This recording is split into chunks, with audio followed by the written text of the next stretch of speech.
well-responsive crowd. You really did your work, Duran.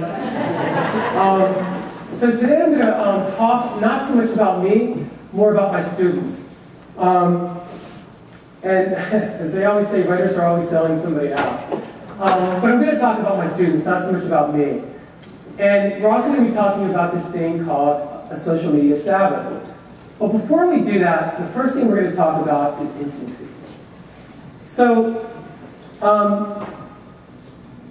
when we talk about intimacy, what we're really talking about here, what we tend to most think about, more often than not, of course, are two people behind closed doors. But I'm going to be talking about a different kind of intimacy today.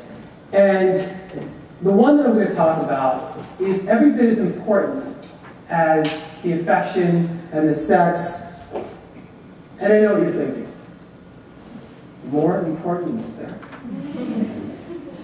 You had me until that part, pal. But the kind of intimacy that I'm going to be talking about is the intimacy with the self. And what I'm going to really talk about here is why that's so important to us, especially here and especially now. This kind of intimacy, I really do believe, has the power to literally change the world. One deliberate, thoughtful act, one deliberate, thoughtful word at a time. So let me give you a little bit of backstory about how I arrived at this topic. So I started teaching this new class a couple semesters ago. And the whole premise for me with this class was I wanted to get students to really think about who they wanted to be in order to figure out what they wanted to do. And it sounds kind of simple and very obvious, and yet it seems like in our colleges and universities, in our culture, we kind of do it the other way around. What I really wanted students to think about. To me, the equation is so logical. Who you are in order to figure out what you want to do with your life. So, we're having these conversations, we get onto this topic of leading a significant life. And one of the things I'm realizing, there's this common thread. Everybody's talking in class about how they don't want to break the peace. They want to keep the peace. To some extent with their family, but definitely with their friends. And I start hearing this and I'm thinking, well, what is this all about? Why do you want to keep the peace? And everyone's basically saying the same thing. I don't want to upset my friends. Well, what are you talking about when you say you don't want to upset your friends? And ultimately what it came down to is that they really didn't want to stand outside the group. They didn't want to feel like a pariah outside their circle of friends. Because by confronting, what that meant to them was this nasty thing that meant I'm going to be distancing myself from everybody else who's being really nice to each other. So the first assignment I gave in this class was, okay, let's break the peace. Break the peace. Go out, find somebody, find a friend, find a lover, find a family member. You don't have to piss them off. But you do need to confront them. And you need to talk to them about something that is bothering you. Something they have said, something they have done. Talk to this person, confront them, and then write a reflection on it. You may not be too surprised to know how many of the reflections began. I was really annoyed with this assignment. So midway through the semester, fast forward, we're reading an excerpt from a book called The Sabbath, written in 1951 by a really interesting guy. Abraham Joshua Heschel was an early to mid-20th century theologian, philosopher, and even a civil rights activist. So he writes this book called The Sabbath. And the point that we really start kind of focusing on in this excerpt of The Sabbath is he talks about how the real purpose of the Sabbath is not what most of us think of it as. Not the way that most of us are brought up thinking of it. It's not necessarily this day of rest or this day of poring over religious text. It's about this day of finding some connection, reconnecting with the self. It's this notion of finding a place apart, physically, and reconnecting with the self. Being a little bit more still, and finding some contemplation. So, at one point in the reading, Heschel says that in reference to all of our technological advances, in spite of all of our technological advances, our victories have come to resemble defeats. He says it's as if the forces that we've conquered have actually conquered us.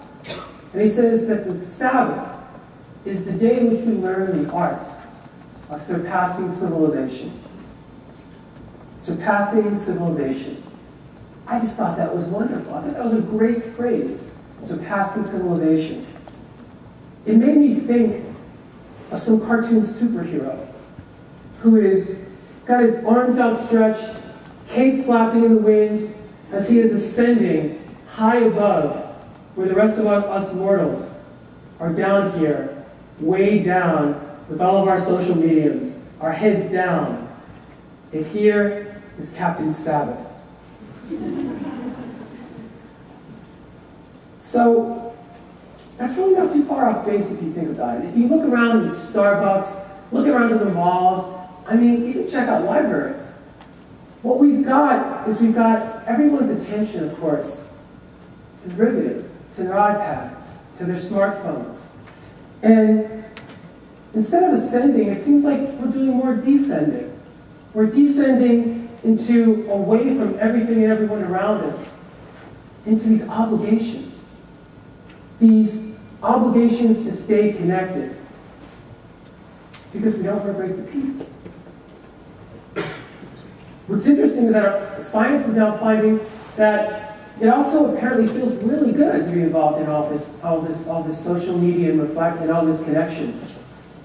Neuroimaging studies have shown that while their adolescent subjects are texting, a part of the brain lights up in the same way that an addict does when using heroin. I swear to God. Isn't that great? And apparently, getting a text message floods the brain's pleasure center with the mood enhancer dopamine. There's more. I don't have time to go into it, but trust me, there's more. So, it's no wonder then that we find ourselves staying so focused, not on the people around us or on the things around us, but we are so focused on these connections, these virtual connections. And we have this intimacy, all right. But the intimacy we have, I would maintain, is more with our iPads, our smartphones, as opposed to with each other. And I think that in this day and age, this idea of person-to-person intimacy, crazy as it sounds, it's radical. Bordering on revolutionary, really. So, round 2. I have this other idea for my students. The next assignment is create your own Sabbath. And I'm not going to lie. I'm a little scared about what I'm going to be seeing being written here.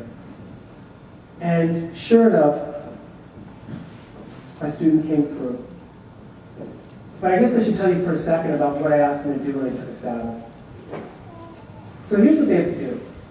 For 4 hours, no more, no less, optional to no longer, for 4 hours, students have to detach. They've got to unplug, and they've got to detach. They've got to be alone. They've got to be alone for 4 hours. Now, they can be with their dog. Maybe after a while, if they really want to spend a little bit of time with somebody, as long as they're talking, I was cool with that. But they've got to have a degree of stillness and detachment. Detachment from others, so to speak. So, you may not be surprised to know that many students wrote in their openings, I was really annoyed with this assignment. But, at least they told me why this time.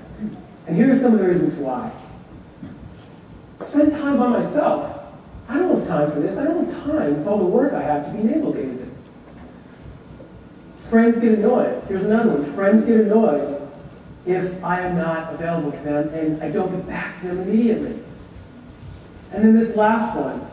this last one was the one that really jumped out at me the most.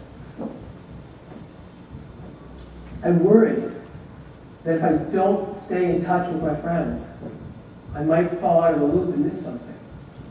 I might fall out of the loop and miss something. So I was kind of amazed by where things went next. So let me just share with you some of the things that students did that kind of floored them. One student spent his time in a dorm room, and he was talking to a friend, which, as I said, you know, if you're connecting with somebody face-to-face, I'm okay with that. Well, not for the entire 4 hours, but for a good couple hours, he was talking to a friend. And he wrote that he really just listened. He really did very, very little, if any, talking. And for the first time in his entire time at Towson, he was a junior, he listened with an intensity and depth that he had never listened to before, he said. Another student spent the morning in the Glen, and she was by herself, and she was enjoying nature and the early morning sun. And then her mind just took to memories of when she was in high school doing a lot of volunteer work. And so she started thinking about that. And so she spent the rest of her day after that down in the shopping district in Towson, and she was opening doors for people. Complete strangers. Another student, painfully shy person, very, very reticent about a lot of things, talked about how she was always afraid as she walked around campus to really kind of engage with anybody, which made sense given who she was. But I mean, if you walk around campus, really, it's pretty much the same thing with everybody.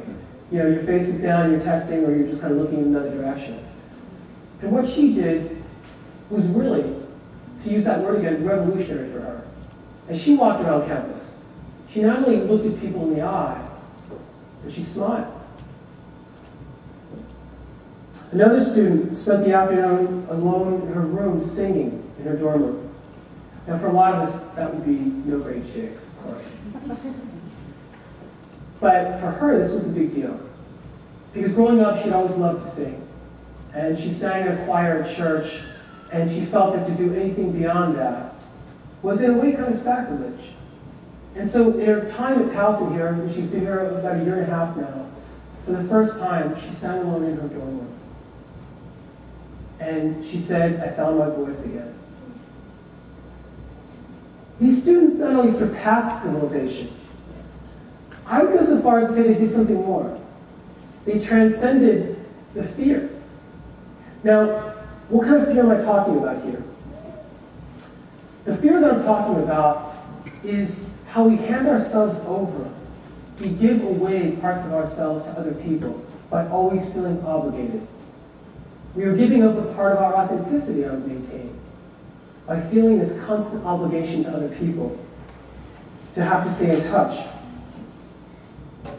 In a sense, we're saying, I'm too worried to stand apart from the crowd by not being in the know like everyone else is. All my other friends are in the know. I feel I need to be in the know.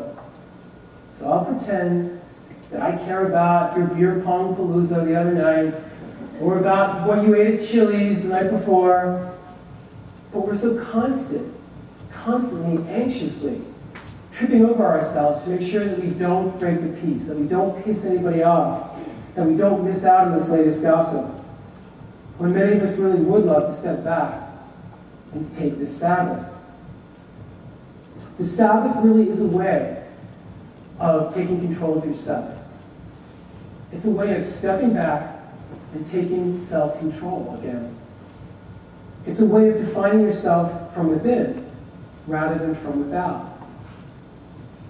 Many of my students discovered something really profound during their Sabbaths.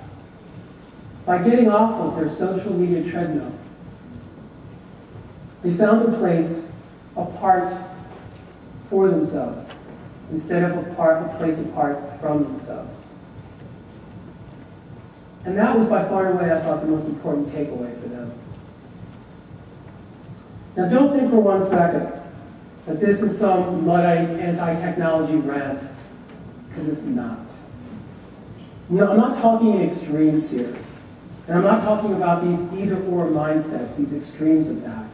I'm talking about the ands, the bridges. Because we need to be more conscious. If we want to lead meaningful lives, authentic lives, we need to be more conscious, more self-conscious, more deliberate, more intentional. We need these things for that. And this is the beauty of the social media Sabbath. It's the and.